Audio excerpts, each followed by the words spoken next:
Hey, my name's Adam, and I'm the recovery pastor here at Valley Real Life. Hey, thanks so much for watching this testimony or this video. Hey, please subscribe to our channel. You can hit the red subscribe button. We would love for you to get more information about how to recover, how to walk through your own recovery, and what God will do in your life as you submit to Him and His will for you. God bless you. Enjoy the video.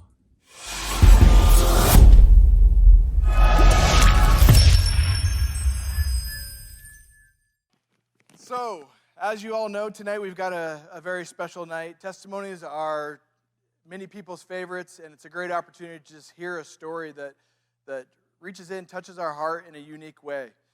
And I got an email from a friend this week that really spoke to me about who is sharing with us tonight. But I want to start off by saying, newsflash, everything does not go perfectly every day, it turns out. I just found this out recently. What happens when the winds of adversity blow in your life? The trees that survive, I've seen, are those with the deepest roots. The roots are their anchor, helping them survive the storms. On occasion, God bless us with a friendship that not only shows us an example of rooting in the Word of God, but by nurturing the growth of those around us each day as well. The man speaking tonight is one of those such friends for me. He's always there with an encouraging hand, an encouraging word, and a helping hand. So I'd like to introduce a friend to many of us who wakes up each morning with the passion to keep his soul firmly planted in Christ, living the wisdom of Colossians 2:7, to be rooted and built in Him and established in faith. Charlie Bates, come on down. Thanks, man. Wow, that was an introduction. Thanks, Jim. I'll pay you later. I think back on that song, in that second song we sang, and it says, failures won't define me because the Father's in the house. And Lord knows I've had plenty of failures in my life. So I love that song because I know that through Christ, my failures are taken care of, and I don't have to be perfect. If you'd asked me a year and a half ago if I was going to be standing on this stage giving my testimony, I would have said you were absolutely crazy, because I was at a point in my life where I really thought that there was no way out and there was no, saving where I was at. So I'm super grateful to be here tonight and to be able to get to share that with you guys. So, I'm not going to spend a whole lot of time on my early part of my life because I lived a pretty, what I guess I would call a privileged life growing up.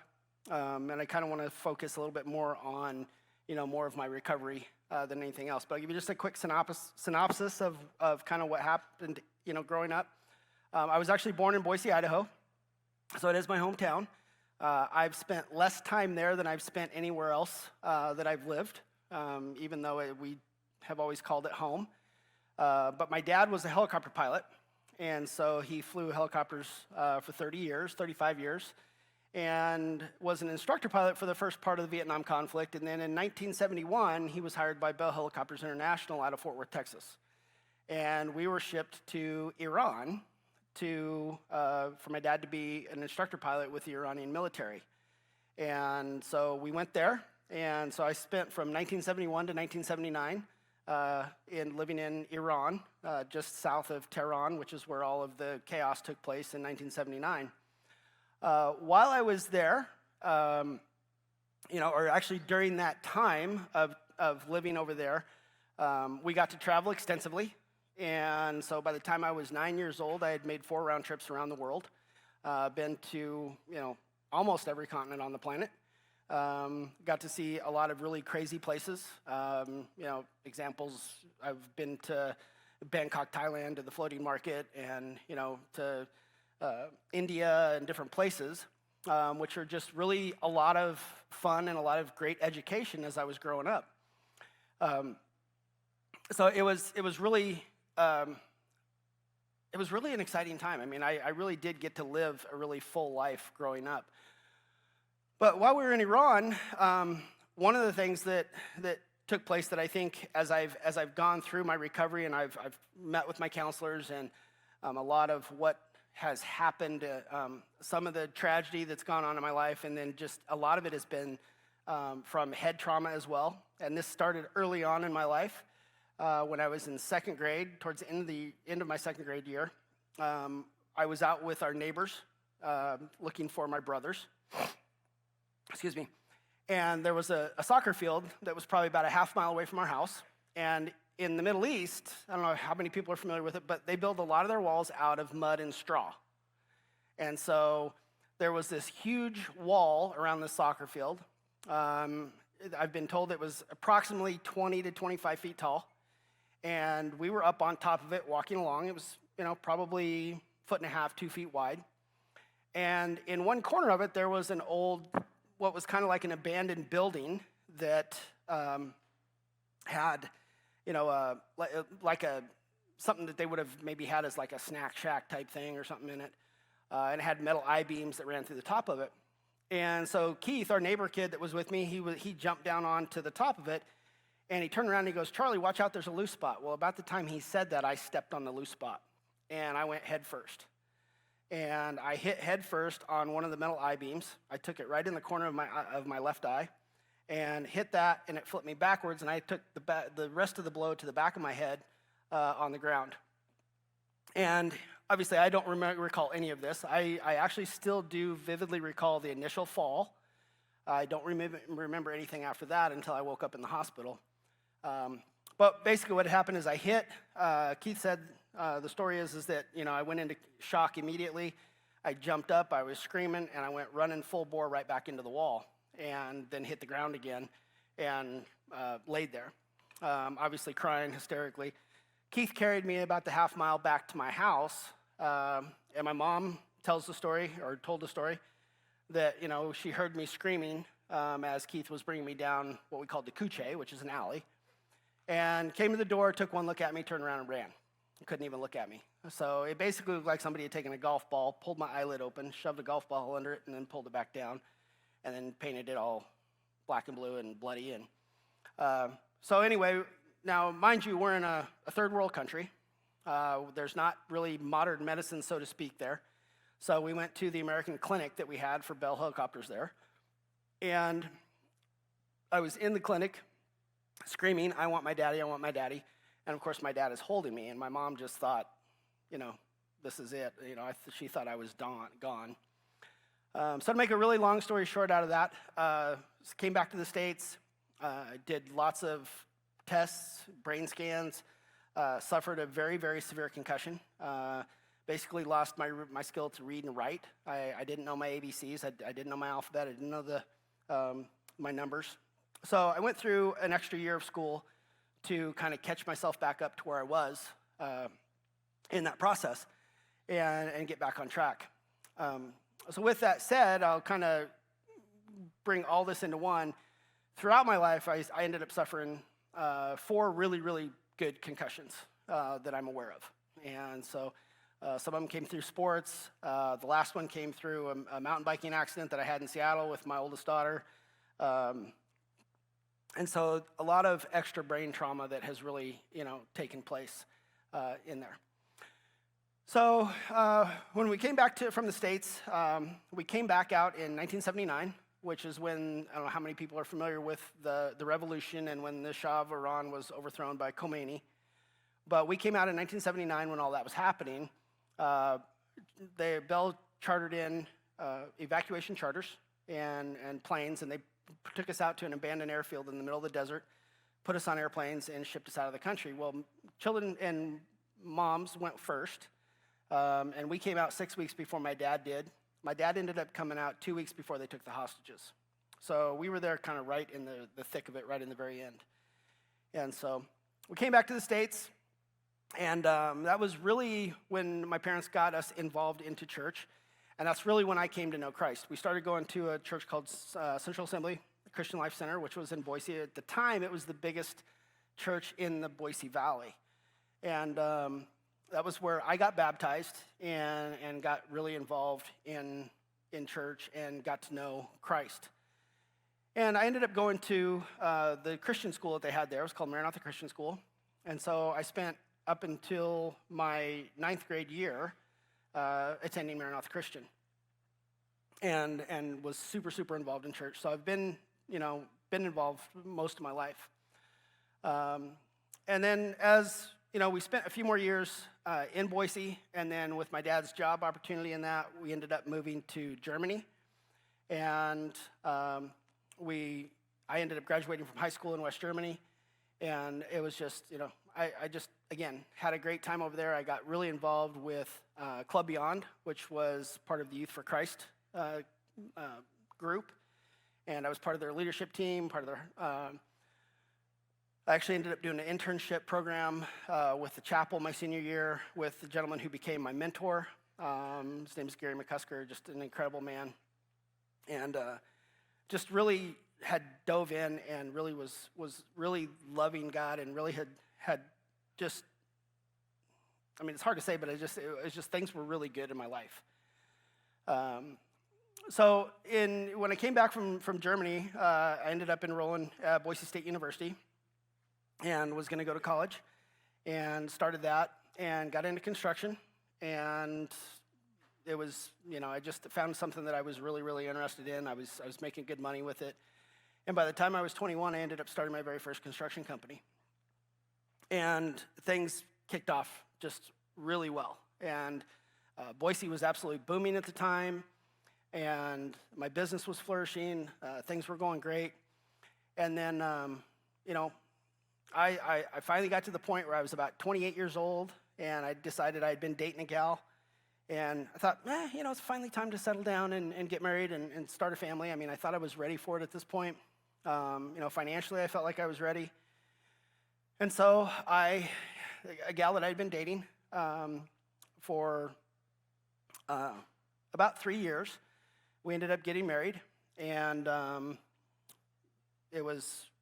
I thought was going to be great, but to make a long story short, so 3.5 years into a relationship and 7.5 months into a pregnancy, I found out that she was being charged with first-degree arson, first-degree insurance fraud. I was shocked, to say the least, and had to end up filing for divorce. So to save a whole lot of time, I'm not going to go into a lot of the details of that, because it's an extremely long story, and every time I do, it ends up taking about an hour and a half to tell the story. So I won't go that far into it. But there was a lot of accusations that were made throughout that process. It was about a 13-year process total before the divorce and the custody battle was completely satisfied. I will say this: I was awarded primary custody of my oldest daughter when she was 3 months old. I got sole custody of her when she was 3 years old, 3 months old when I got primary, 3 years when I got sole custody of her. And that was when I moved to Spokane, and that was back in 2000. It was just financially draining. It cost me, a ton of money, and I won't even go into how much, because it's kind of ridiculous, and it makes me a little bit sick to my stomach to think about. But, it's in doing everything that I thought was right for my daughter and trying to protect her. And I wasn't the perfect parent. Made lots of mistakes trying to be a single parent for almost 10 years. But I did always try to put her first. And in the process of doing that, I did end up spending 5 days in jail because I was in contempt of a court order for visitation, which I was trying to, protect my child. But the judge didn't want to hear any part of that, and I ended up spending 5 days in the Ada County Jail, which was 5 of the scariest days of my life. It's not a place I ever want to go back to, I can tell you that. And so through that whole process, by the time my daughter was about 13 years old, we were able to terminate her mom's parental rights, and that was when Steph ended up adopting Elena at that point. And so, I'll come back a little bit to that, but in 2003, after I had moved up here, my mom passed away. And when my mom passed away, she was kind of the glue that held our family together. And when that happened, everybody kind of turned to me. And my parents were basically retired. And my father, bless his heart, had never lived on his own. And I knew that he was never going to make it on his own at that time. And so I had moved him in with me, as well as my older brother, who fell on some hard times and was struggling a little bit. And I had brought him up to go to work for my business that I had here in Spokane. And so it was kind of some troubling times. But in 2006 is when I met Steph, and we started dating. And we met in December of 2006, and then January 30th of 2007, we were about 6 weeks into our dating, and I was on the phone with my brother, on the phone with Steph, and I was talking to her. I was like, man, it was like 6 o'clock in the morning. I was like, man, it's really cold in my house. And my house wasn't that old. And so I got off the phone with her. My daughter was in the shower, and she was getting ready for school. I went in the furnace room, and the furnace was out. Couldn't get it started. And so I walked back upstairs to grab my brother to have him come give me a hand, and he wasn't in his bedroom. And I thought, well, that's kind of strange. And so I walked out to the garage to see if his truck was in the garage, and when I opened up the door, I found my worst nightmare. My brother had hung himself from my garage rafters.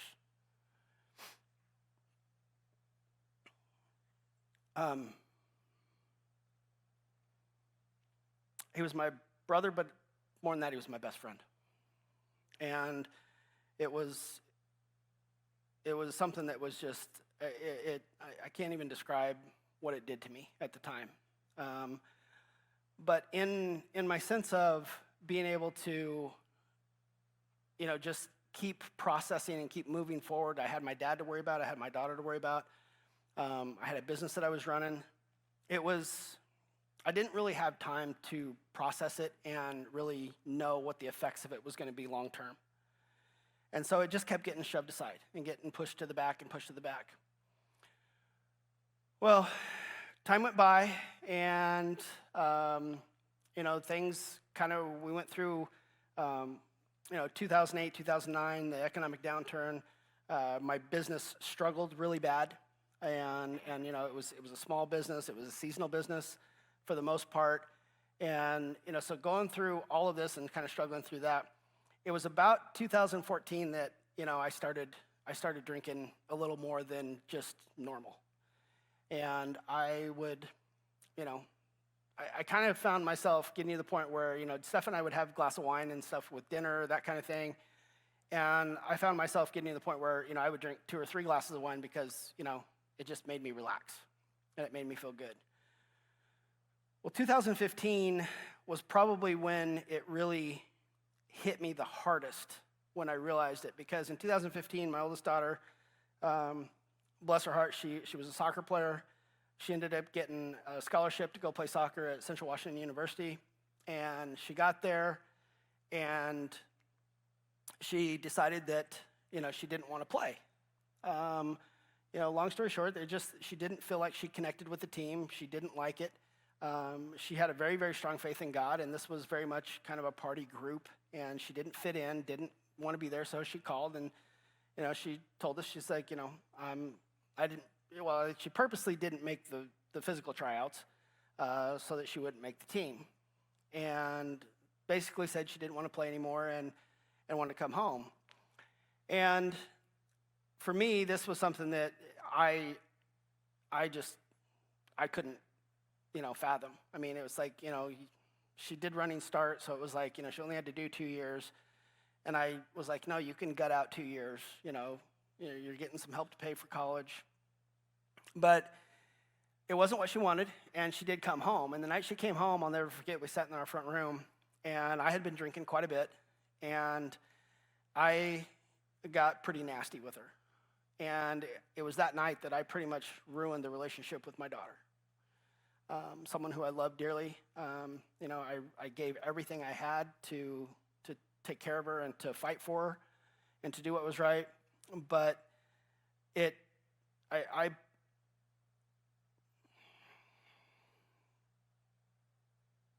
damaged that relationship really bad. And it continued to grow from there. And it got to the point where, I was drinking and I was getting angry with my kids and my wife. but I was still hiding it. And I was lying about it. I bless my wife's heart. She thought I had some type of illness going on. I mean, she was researching everything, trying to figure out what was wrong with me, and I was allergic to food, and it was this. Because she'd come home, I'd be passed out on the couch, and it was getting bad. But in 2016, I was out in the garage, I was working on the car, and I had been drinking quite a bit, and I'd been wanting to stop. I knew that I had a problem, and I wanted to stop, but I couldn't. And I finally got the nerve to finally tell Steph. I had her come out in the garage, and I pulled a bottle of vodka out of one of my hiding spots that I had in the garage, and I just kind of came clean that, I had a drinking problem. And I think that was the guilt and the shame coming out at that point. And so I kind of, I kept trying to get better. It wasn't working. But I wanted so desperately to quit, but I couldn't. And so in 2016, I also landed what I thought at the time was my dream job. I was hired on as the COO for one of the largest home builders here in the Inland Northwest, and I kind of felt like I'd hit my stride, but I hadn't conquered my drinking problem. And so things started out pretty good for a while, but pretty soon the drinking got worse, and it got worse. I got to the point where I had to get up every morning and I had to start my day with drinking. I couldn't wait to get to the store to, buy whatever it was, whether I was buying a fifth, whether I was buying a pint, whether I was buying some singles to just get me started, whatever it was. It just started to snowball to the point where, I would walk around most of the day and even walk into my office with a water bottle filled with vodka. And, I to this day, I'm not sure how anybody didn't know what was going on. And there are some people to this day that have told me that they had no idea. And that's crazy to me when I think back at it. And it's like, because I just look at it and I felt like I was so out of control with my life. And so it was New Year's Eve 2017 when things came to a head again. And I had a vehicle that I was redoing for our oldest daughter as a graduation present from college. And I had been up at my wife's brother's house working on it. And I came home for whatever reason. I don't know what I was missing, but I had been drinking quite a bit that day. Was pretty much, pretty wasted. Came home, got in a huge fight with my wife. Just got into a really bad argument. And I was so mad, and I just thought, you know what, I'm done. I can't do this anymore. I'm going to end it. And I went into my room, grabbed my 9mm, and left the house. And went to a park, and, she was calling me, my brother-in-law was calling me, Adam started calling me. And through the whole state, I ended up, telling Adam where I was, and, being drunk, didn't really think anything about it. And a little bit of time went by. I'm still on the phone with, I can't remember if it was either Steph or my brother-in-law at the time, and I get a knock at the window. And I look out, and there's two Spokane County sheriffs sitting outside my door. And I was arrested. I wasn't arrested, but they took me into custody. And I'm lucky they didn't arrest me. They could have very easily made my life really bad that night. I could have been charged with a whole lot of things. I was sitting there with my truck running with keys in it, in the driver's seat. Very well could have been written up for a DUI. But for whatever reason that night, the officer that took me into custody put me in the back of his car, and he took me to Valley Hospital and checked me in. And basically I laid there and detoxed for I don't know how many hours, quite a few. But at the end of that night, they took me away and put me in Foothills Mental Health Institute for the night, or for the evaluation. And you would have thought that at that point that would have been the wake-up call for me that I needed. But it wasn't. I came out. I did kind of sober up a little bit. I got about a 90-day run-in where I thought I was doing really good. And then I was headed down to Tri-Cities, to one of our locations down there, to do some work, and have no idea what triggered it, what caused it, but I pulled into town, went straight to the liquor store, bought a fifth of vodka, went to the park, and basically drank till I passed out. Came to my phone blown up from my boss, from my wife, wondering what's going on, where I'm at. Needless to say, I was let go from my job there on the spot and had to leave my truck, had to find my own way home back to Spokane. And again, should have been a low point for me. I mean, this was a job that I loved. It was a job that I had everything at that point. But it still wasn't enough.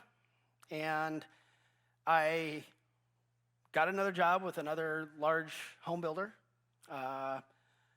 Kind of obviously was not honest getting through my interview about what took place with my other job, out of obviously embarrassment and just desperation.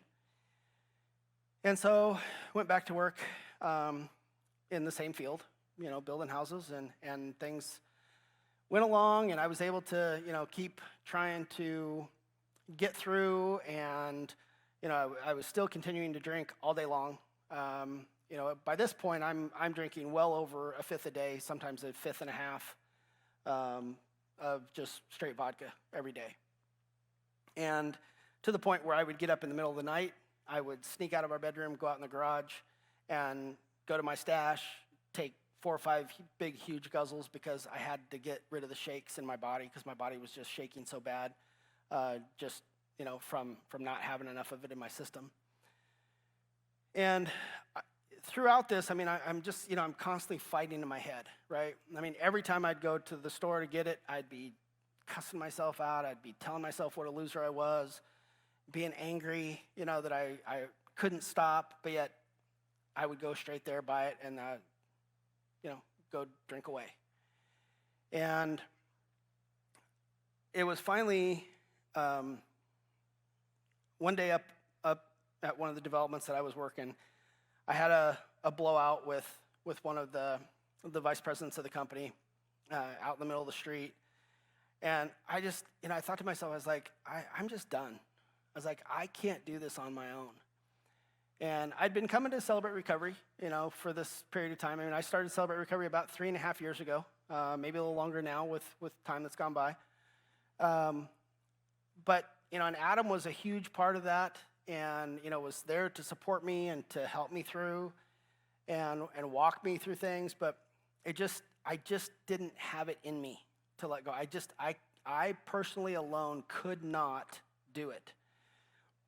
So fast forward a little bit into April of 2020, COVID had just hit, and I had finally decided that I was going to check myself into rehab. And so I did. I had heard about a place in Boise called North Point Recovery. Unfortunately, because of COVID and because of everything that was going on, and at that point, Seattle was kind of the hot spot with COVID, they would not take anybody from out of state. I could have gone to the Washington facility that they had in Edmonds, but I told myself, I was like, no, I'm not going to go to Seattle area if it's the hot spot for this virus that's going on. So I found a place in Las Vegas, Nevada. So kind of an oxymoron. I'm going to go to Las Vegas to get clean. But I went down there, and hindsight 2020, I didn't know what I was going down there, what to expect. I'd never done anything like this before. I was a little bit scared. Went down, and within 2 weeks, they wanted to send me home. And I was like, I'm not ready to go home yet. I can't, this doesn't work in 2 weeks. We ended up making arrangements to stay another week to try to get, they had some classes that we were doing, but looking back on it and knowing what I know now, it was basically just a detox facility. And the reason they wanted to send me home was because I got to the point where I wasn't on any of the detox meds. And so, therefore, they really didn't have anything more for me. And this was a facility that had about 150 people in it. And there just wasn't any kind of structure to it. So I came home with no aftercare plan, no idea of how I was going to stay sober, other than just not drink. And that lasted about a week. And the only reason it lasted a week was because I stayed home for a week after I got home from this place to basically be with the girls and take care of them. Well, the day that I went back to work, my habit and my ritual took over. And without even thinking, I dropped my daughter off at the babysitter, went straight to the store, grabbed some drink, downed it right there in the parking lot, and had taken it before I'd even known what happened. And let me tell you, the relapse was on. And that went on for about 4 weeks. And I believe within that time frame, there was a trip to the ER room, which there's been numerous ones of those throughout the process. But it finally got to the point where I knew that I needed to go back. I could not do this. This was not going to work. And I didn't have any tools to do it. And so when I told Steph that I was going to go back, it kind of became a little bit of a fight, because I don't think she really felt like it was going to do anything. It hadn't done it the first time. But by the grace of God, I was able to get back into North Point Recovery, which is the place that I wanted to go in the first place. And to say that it changed my life is an extreme understatement. But I'll back up a little bit and tell you that at this point, I know Steph was done with me. I know my family was done with me. I never got physically abusive, but I can tell you that mentally, emotionally, and verbally, I abused my family worse than anybody should have ever even thought of doing. And as some of you have heard me say, when I came back from North Point, I did not believe that I was coming back to my marriage. I did not believe that I was coming back to my family. I thank God every single day that my wife stuck it out, that she decided to fight through and fight for our marriage. Because I didn't deserve it. I didn't deserve it at all. When you call your wife, a cold-hearted, and you stand before and you look her straight in the face and you tell her that it's taken every ounce of your body not to beat the living out of her, it doesn't really give her a lot of hope that, she's in a very good marriage. And so, but like I said, when I went to North Point, extremely structured program, probably the best thing that did happen to me. And quite honestly, when I got ready to leave at the end of the 30 days, I really didn't want to come home for a while. It got to the point where I enjoyed it so much. I liked the structure of it. I liked what it was doing. But I did. And the one thing that they were really strong about was, making a transition program when I left. And detailing out, what my recovery was going to look like and what my support system was going to look like. And I did that. And I'll be honest, when I first filled it out, I was a little bit nervous, and I kept hearing them talk about, doing 90 meetings in 90 days and, very structured 12-step stuff. And I didn't think that was something that I could do. I mean, I was like, man, I'm coming back to a full-time job. I'm worried about my marriage. I had all this stuff. I had all these reasons why I couldn't do 90 and 90. And I didn't think I really could. So I didn't put it in my transition program because I really didn't want to set myself up for failure. And I didn't want to create something that I couldn't do. So I committed to doing 3 or 4 meetings a week. And so when I got home and I got plugged in and I got going and I was doing my IOP and all of that. I was shocked that by the end of the 90 days, I'd ended up doing, I believe it was 123 meetings in 90 days. And it was probably it was a big key to really getting me kicked off and doing that. And so for over the first year that I did it, I mean, I plugged myself in. I was doing about 13 meetings a week for the first year, and a little bit into it. It's been a few months now that I haven't been doing quite that many meetings because I needed to really kind of slow down and start looking at putting more back into my family time as well. But if I can backtrack just a little bit and with North Point, and it was the second night at North Point that I literally got down on my knees at the end of my bed. And I got on my knees and I started crying. I said, God, I'm done. You have to take this. I'm not strong enough to do this. I don't have the power in myself to do it. You have to take this from me. And, being raised in a Christian home for most of my life, I'd surrendered to God. I knew God. And when I was walking with God, my life was pretty good. And when I got into my 20s and started my own company and we're doing things, that was when I kind of started walking away from God. And, it was interesting how when I started walking away and I wasn't walking side by side with him, life took a little bit different turn for me. But, I can tell you that night when I surrendered wholeheartedly and I meant it. And I knew that I couldn't do it without Christ in my life.